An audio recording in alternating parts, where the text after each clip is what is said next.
오늘 주신 말씀은 빌레몬서 1장 20절로 21절 말씀입니다. 빌레몬서 성경을 펴시고 함께 은혜를 받았으면 좋겠습니다. 빌레몬서 1장밖에 없죠? 네.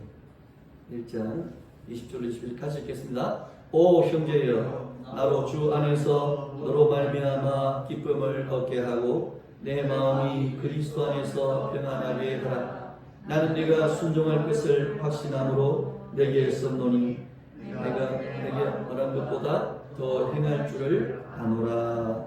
아멘. 예. 오늘 화평의 열매 맺기 네 번째 시간. 오늘은 마지막 화평의 열매를 정리하면서 몇 가지 말씀을 좀 보았다가 화평의 가장 중요한 대명사가 아마 이 빌레몬서가 아닌가 그런 생각이 들었고, 그래서 빌레몬서를 함께 묵상하면서 이 화평의 열매를 나누었으면 좋겠습니다.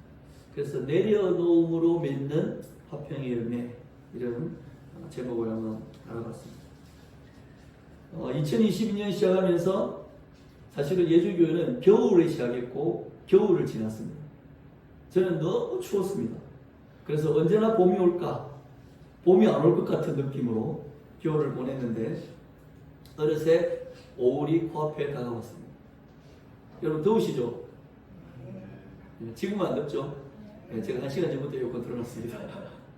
추우시면 에어컨을 끄셔도 되겠습니다. 오늘 성령의 열매 중에 이제 화평의 열매를 맺자.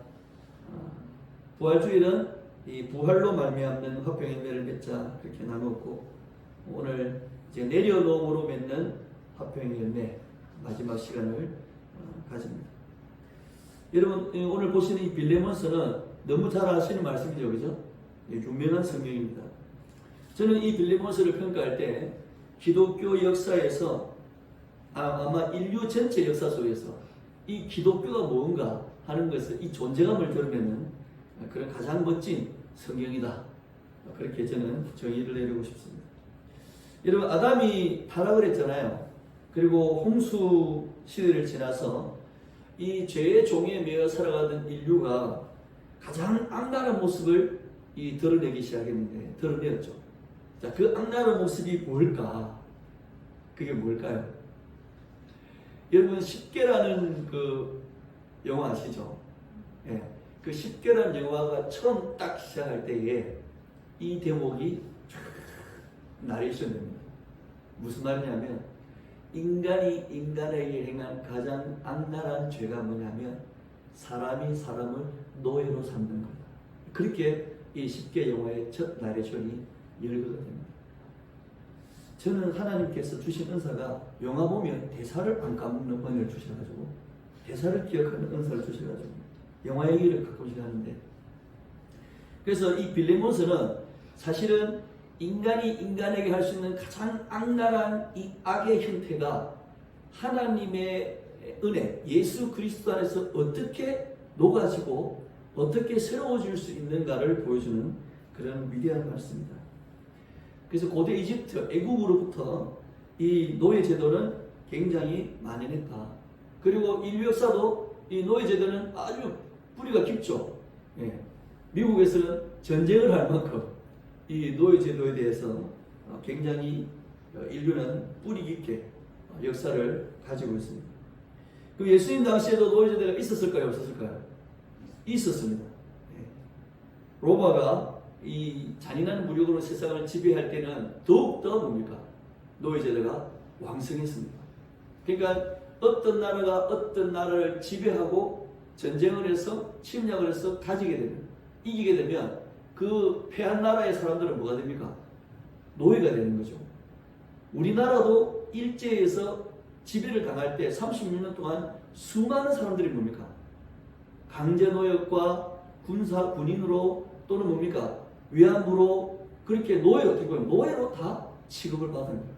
그러니까 이 인류 역사는 끊이지 않게 뭡니까? 계속 노예 제도를 인정하는. 그래서 사람이 사람을 팔고 사고 살리고 죽이는 이런 부분들이, 사람이 사람에게 그런 권리를 가지는 것들이 아무렇게 여겨지지 않는 정당화되어지는, 오히려 합법화되어지는 그런 세상을 예수님 당시의 사람들은 살았다는 거예요. 그래서 여러분, 이 빌레몬서는 굉장히 당시에는 평범한 삶이었습니다. 노예를 부리는 것. 이건 굉장히 평범한 거였습니다. 아주 합법적인 거였습니다. 문화가 아예 그런 문화가 형성되어 있었습니다. 통상적이고 누구나 다 인정하는 그런 제도로 여겨졌습니다. 그런데 이 노예 제도도 역시 뭔가 인간의 타락으로 말미암아 주어진 거죠. 여러분, 인간의 타락으로 이 노예 제도가 주어진 이 배경은 뭐냐면 결국 인간의 타락으로 사람은 사람과 사람 사이에 보이지 않는 벽들을 만들기 시작합니다. 자, 대표적으로 우리는 우리 편이냐 나무 편이냐 벽이 있죠. 지금도 있습니까? 없습니까? 있죠. 네. 가진 자와 못 가진 자, 민주당이냐 국민의힘이냐, 전라도냐 경상도냐, 그죠? 서울대냐 지방대냐, 네. 재벌이냐 중소기업이냐, 돈이든 배움이든 권력이든 다 그 능력에 따라서 개인별로, 집단별로, 또 국가별로 각자 보이지 않는 이 장벽을 두고 각자 자리를 차지합니다. 근데 보세요. 이 장벽을 뚫고 뛰어넘으려면 힘이 들어요? 아주 쉬워요? 예. 1억짜리 아파트 사는 사람이 서울 가서 아파트 살려면 힘들어요? 힘 안 들어요? 힘듭니다. 왜? 서울의 아파트가 대구 아파트의 10배 넘는 그런 아파트들이 있더라고요. 놀랐습니다, 저도. 저는 10억 정도 할 줄 알았는데 세상에 30억짜리도 있더라고요, 아파트가. 그런 아파트가 어떻게 살아? 잠이 오나? 이 장벽을 뛰어넘으려면 굉장한 대가를 치러야 되는 것이 인간의 타락으로 주어진 이 벽입니다. 이 벽들이 계속 공고하고 견고해지면서 결국 뭡니까? 누군가는 누구를 지배해야 되는 노예 제도를 탄생시켰다. 지금 2022년 대한민국은 여러분 어떻다고 보십니까? 우리는 보이지 않는 장벽들이 다 사라졌습니까? 네? 여러분, 우리나라가 어떤 나라입니까? 자유민주주의 국가입니다. 네. 자유를 누릴 수 있는 나라입니다. 그리고 민주적인 방식으로 국가가 운영되고 또 법이 적용되는 나라입니다. 얼마나 대단한 나라입니까? 네. 이 무더운 여름에 시원하게 살아갈 수 있는 이 대한민국, 민주주의가 꽃을 피우는 이 대한민국에 그러면 장벽이 없습니까? 아니면 여전히 존재하고 있습니까? 존재하고 있죠. 왜 그럴까요? 이렇게 아름다운 세상, 멋진 세상에. 그래서 인간이 결국은 뭡니까? 타락한 죄인의 모습을 벗어나지 못하게 되기 때문에 그렇습니다. 그래서 오늘 성령의 힘으로 화평의 열매를 맺기 원하는 우리 예주교회 성도님들은 오늘 마지막 이 화평의 열매에 대한 은혜의 말씀을 묵상하면서 이 빌레몬과 오네시모를 꼭 기억하시기를 바랍니다. 이 빌레몬과 오네시모 사이에 있었던 예수 그리스도와 이 바울의 모습을, 그 권면을 우리가 오늘 귀 기울이면서 우리가 우리 남은 평생 정말 예수 그리스도께서 부여하셨던 이 화평의 열매를 여러분이 맺어가시기를 바랍니다. 여러분 알다시피 오네시모는 노예입니다. 그렇죠? 근데 노예로 도망다니다가 누구를 만났어요? 사도 바울을 만났습니다. 네, 감옥에서. 그래서 사도 바울이 감옥에서 복음을 전했는데 오네시모가 복음을 받아들였죠. 그리고 사도 바울을 돕는 자가 됐습니다. 그럼 오네시모가 사도 바울에게 복음을 전도받고 사도 바울을 섬기다가 오네시모가 이제 다시 예수의 사람으로 거듭나서 빌레몬에게 돌려보내어지는 장면이 이 빌레몬서의 큰 내용입니다. 자, 빌레몬은 골로새 교회, 여러분 골로새서 아시죠? 예, 골로새서 4장 9절에 보시면은 이 오네시모 얘기가 나옵니다. 그래서 골로새서 4장 9절에 보면 오네시모를 너희에게로 다시 보낸다라는 그런 내용이 있습니다. 오네시모가 누구라고요? 빌레몬의 집의 노예였습니다. 근데 이 오네시모가 어떤 상황이 있었는지 모르겠지만 그 집에서 뭡니까? 도망을 갔죠. 근데 그냥 도망간 게 아니고 추측해보건대 빌레몬의 집에 재산을 훔쳐가지고 그 노예가 도망가려면 당연히 뭔가 재산이 있어야 될 거 아닙니까? 그러니까 아마 훔쳐서 도망을 갔던 것 같아요. 자, 근데 그런 재산을 훔쳐서 도망갔던 이 도망간 노예를 사도 바울이 그 주인의 빌레몬에게 다시 돌려보낸다는 거예요. 골로새 교회에 편지를 보내면서 너에게 돌려보낸다. 여러분 당시에 우리나라도 그 추노란 드라마 아시죠? 그죠? 예, 그 보면 도망간 노예가 잡혀오면 얼굴에 뭡니까? 노자를 한자로 가지고 인장을 찍어버립니다.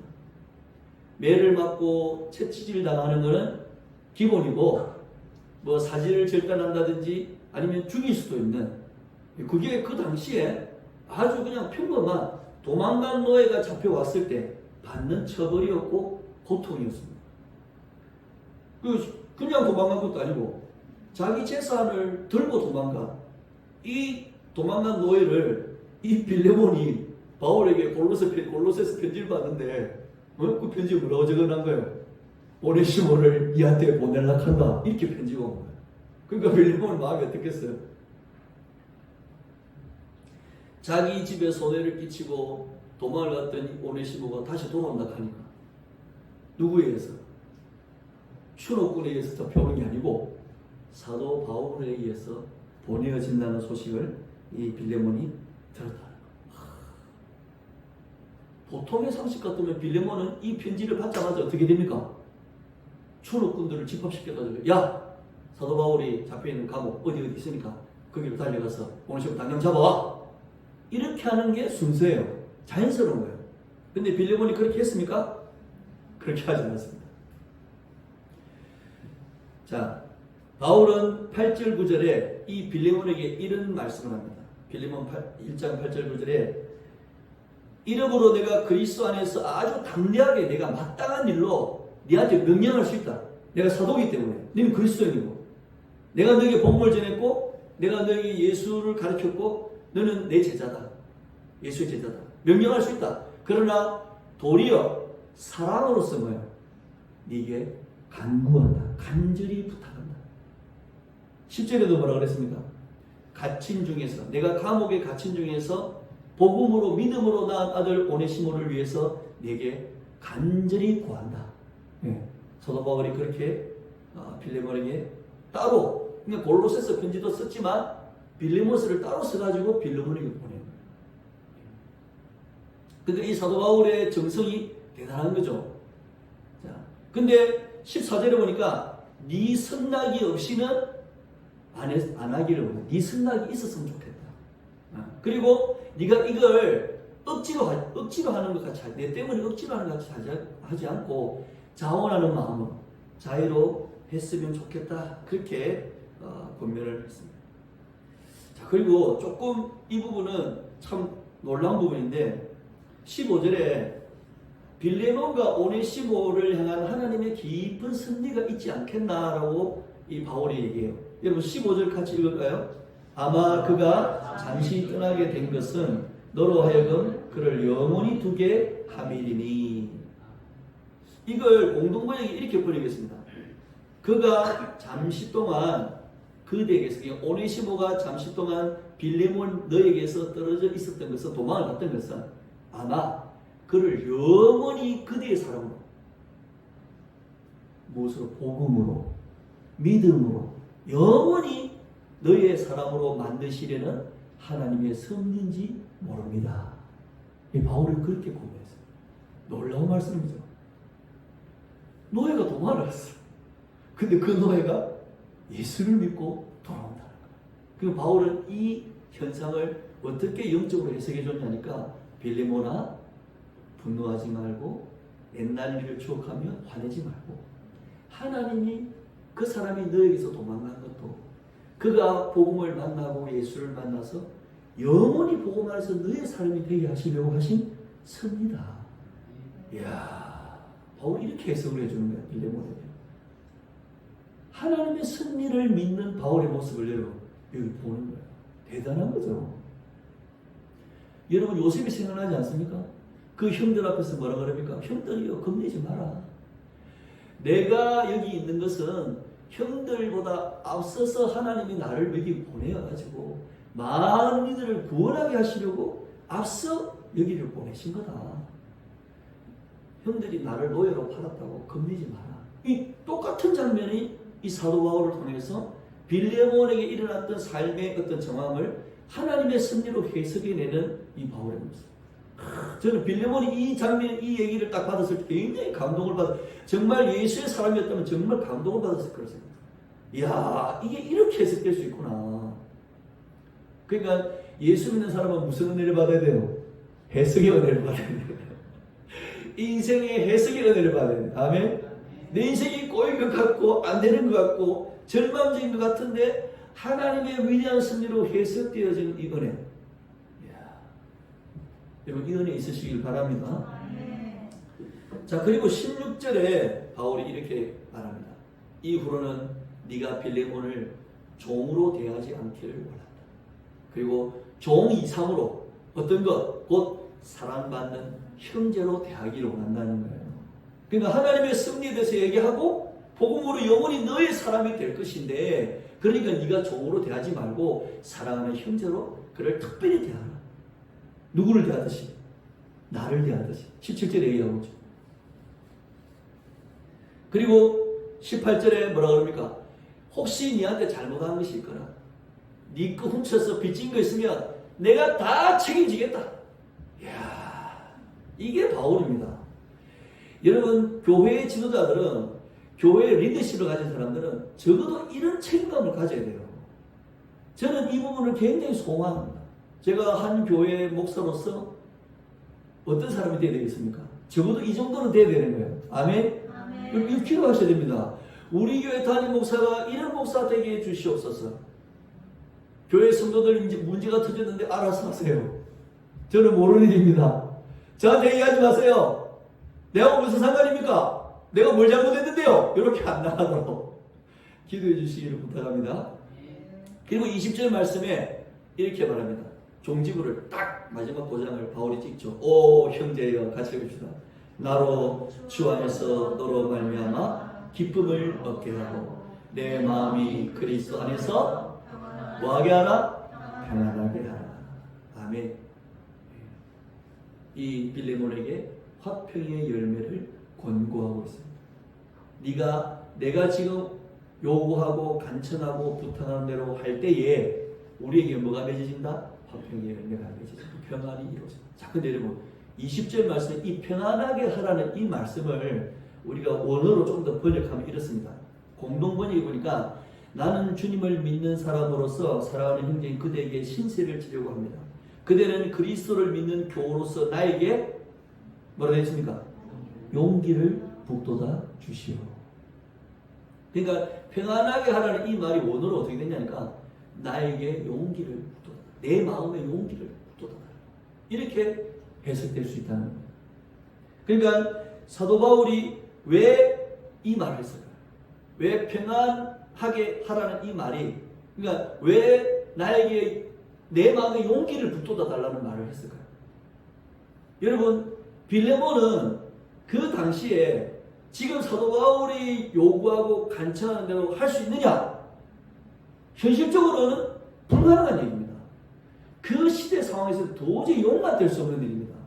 한번 생각해 보십시오. 빌레몬이 만약에 그렇게 했다면 빌레몬과 같은 다른 위치에 있는 동등한 사람들 어떻게 되겠습니까? 어떻게 되겠어요? 이 심각한 문제입니다. 우리나라도 양반과 상노의 제도가 있었잖아요. 노비의 제도가 있었잖아요. 노비가 양반 될 수 있습니까?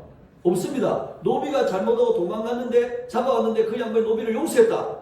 이거 그 동네 소문 퍼지면 난리가 나는 거예요. 그러면 양반들 찾아와가지고 네 지금 뭐 하는 거고? 네가 그런 식으로 하면 우리가 그 너희가 어떻게 할 수 있노? 네 그런 식으로 하면 안 된다. 하지 않겠습니까? 네? 상도덕이 있지. 통닭 팔면서 여기서는 8,000원 팔고 저기서는 16,000원 팔고 되겠습니까? 8,000원 16,000원 팔고 다 팔고 있는데 한 사람이 갑자기 나타나가지고 반값 세일 8,000원에 팝니다. 이러면 어떻게 되겠어요? 그 집은 난리 납니다. 찾아와가지고 니 미쳤나? 우리 16,000원에 장사하는데 니 8,000원 팔면은 우리 보고 망해라 소리가 이 얘기잖아. 지금 빌레몬에게서는요, 용납될 수도 없고 인정될 수 없는 걸 지금 사도 바울이 사실 현실적으로 요구를 하고 있는 거예요. 도망친 노예를 지금 만나는 이 빌레몬. 그러니까 사도 바울이 용기를 북돋아 달라는 말이 뭐겠어요? 네가 과감한 결단을 해달라는 거예요. 상황과 역사와 현실, 주변의 인식, 그리고 지금 현재 그 시대를 지배하고 있는 이 법체계, 계급체계, 이거 다 무시하고 네가 우리에게 용기를 좀 달라. 빌레몬은 절대로 쉬운 일이 아니에요. 사도 바울은 이 거대한 사도가 요구하기 때문에 이 들어줄까요? 네? 뭐 자신한테 복음 전하고 내를 예수 믿게 한 이 은혜로운 나의 믿음의 아버지이기 때문에 자기가 그 요구를 그냥 당연히 받아들일 수 있을까? 저는 그렇지 않다고 생각합니다. 여러분, 빌레몬이 유대인입니까? 아닙니다. 이 사람 이방인입니다. 골로새 사람입니다. 이 사람은 뭐 바리새인입니까? 모태신앙도 아닙니다. 빌레몬은 모태신앙이 아니에요. 신앙과 상관없어요. 그렇다고 이 사람이 노예 출신입니까? 아닙니다. 여러분, 빌레몬은요, 골로새에 유력하고 힘 있는 사람입니다. 골로새에서 빌레몬의 집에서 예배 처소가 되어졌다는 것은 그 당시의 초대교회는요, 모든 예배가 저녁에 있었습니다. 왜? 일 다 마치고 와가지고 저녁에 모여서 밥을 먹으면서 성찬을 했던 게 이게 그 당시의 예배입니다. 그러면 모이는 장소가 필요하잖아요. 밥을 먹어야 되잖아요. 그래서 그 도시에 예수를 믿는 사람 중에 유력하고 권세가 있고 적어도 그 정도 사람들을 수용할 수 있는 집을 가진 사람, 그리고 그 사람들이 왔을 때 식사를 대접할 수 있는 정도의 능력이 돼야 뭡니까? 이 집을 제공할 수 있는 거예요. 그러니까 이 빌레몬의 능력이라는 것은 이 우리가 역사적으로 보면 이 사람은 골로새 도시에서 굉장히 유력한 사람, 힘 있는 사람, 권력가였어요. 이 사람은 어릴 때부터 어떻게 살았겠습니까? 이 사람은 어릴 때부터 노예를 봤습니다.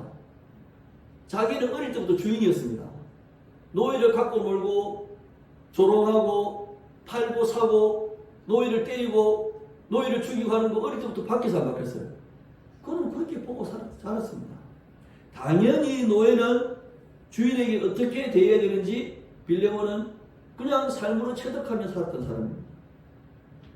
자기하고 비슷한 처지에 있는 친구들하고 얼마나 노예를 사고 파는 걸 보면서 놀러 다녔겠어요. 그게 자기 생활이에요. 그리고 노예는 자기 재산입니다. 자기 소유물입니다. 평생 그렇게 살아온 빌레몬이 바울이 보는 이 편지 한 장 가지고 지금 이 현실 속에서 바울에게 바울 시킨 대로 할 수 있느냐? 어려운 거죠. 그래서 바울이 네가 이렇게 함으로써 나를 평안하게 하라. 뭐라고요? 용기를 북돋아 달라. 그렇게 권면하고 있습니다. 자, 바울은 21절에 빌레몬이 자신이 간청한 요구를 받아들이고 더 순종할 것이라고 확신했습니다. 맞죠? 오늘 21절 읽으니까 그렇죠? 21절 같이 읽을까요? 나는 네가 순종할 것을 확신함으로 내게 썼노니 네가 내가 말한 것보다 더 행할 줄을 아노라. 아멘. 바울이 어떻게 해서 이렇게 확신을 했을까? 빌레몬서 5절 보니까 주 예수와 및 모든 성도에 대한 네 사랑과 믿음이 있음을 자기가 들었다는 거예요. 그 7절에 보니까 형제여 성도들의 마음이 너로 말미암아 빌레몬을 말미암아 뭘 얻었다? 뭘 얻었다? 여기서 평안함도 세 번째 보니까 용기를 북돋아 주었다. 똑같이, 그러니까 아까 20절에 썼던 단어가 똑같이 쓰인 거예요. 그러니까 이 빌레몬의 성도들을 향한 사랑과 믿음과 이 베푸는 것들이 어느 정도였는지를 여러분 아시겠죠? 이미 빌레몬은 다른 성도들에게도 용기를 줄 만큼 주인으로서가 아니라 권력가로서가 아니라 정말 믿음의 형제답게 성도들을 대했다는 거예요. 여러분 초대교회 성도들은 대부분 뭡니까? 가난했고 어려운 사람들이었습니다. 예수 그리스도께 나오는 교회 구성원들 치고 유력한 사람은 그리 많지 않았습니다. 근데 빌레몬이 어떻게 했다고요? 이들의 마음에 용기를 주었다는 거예요. 그래서 많은 사람이 너의 사랑으로 말미암아 기쁨과 위로를 받았다. 그렇게 바울이 말하고 있습니다. 그래서 여러분 평안함을 얻었다라는 이 말은 우리가 화평의 열매를 맺는다라는 말은 우리가 누군가에게 용기를 줄 수 있는 결단과 행동이 따른다는 말입니다. 아멘? 네.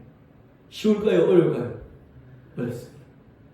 그러나 하나님은 성령으로 우리에게 힘을 주셔서 이것을 맺을 수 있도록 역사해 주실 것입니다.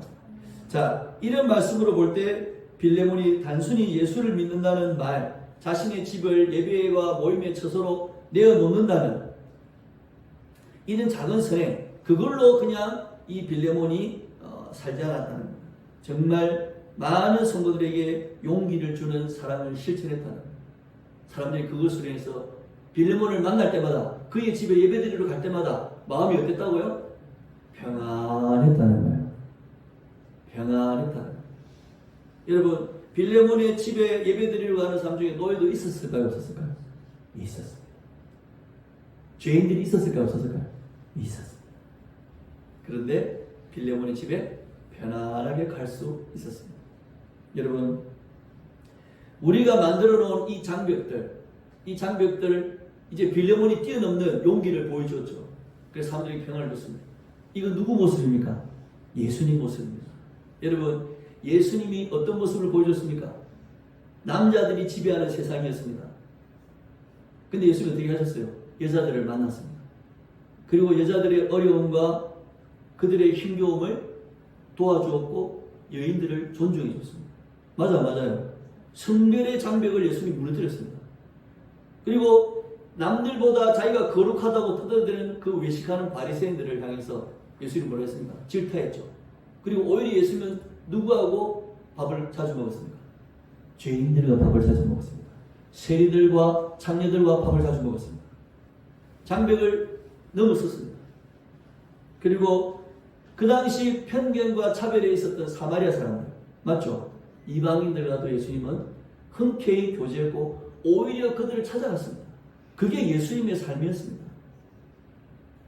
특별히 예수님은 그 당시 버림받은 사람들, 소경들, 절름마리들, 병든 자들, 중풍병자들, 더 심하게 뭡니까? 한센시병, 문두병에 걸린 사람들까지도 예수님 어떻게 하셨어요? 다 그 장벽을 넘으셨습니다. 허물어 버렸습니다. 그게 예수님 살았던 삶입니다. 이 삶을 사도 바울이 따랐고 사도 바울은 이 예수님을 누구한테 얘기했어요? 빌레몬에게 얘기했죠. 근데 빌레몬도 사도 바울을 만나보니까 사도 바울도 어떤 사람이야? 보통 사람이 아니에요. 사도 바울도 어떤 사람입니까? 로마의 시민입니다. 그 당시에는 로마 시민이라는 건요, 이건 말도 못하는 거예요. 어마어마한 특혜와 자유를 누렸던 사람이 로마 시민이에요.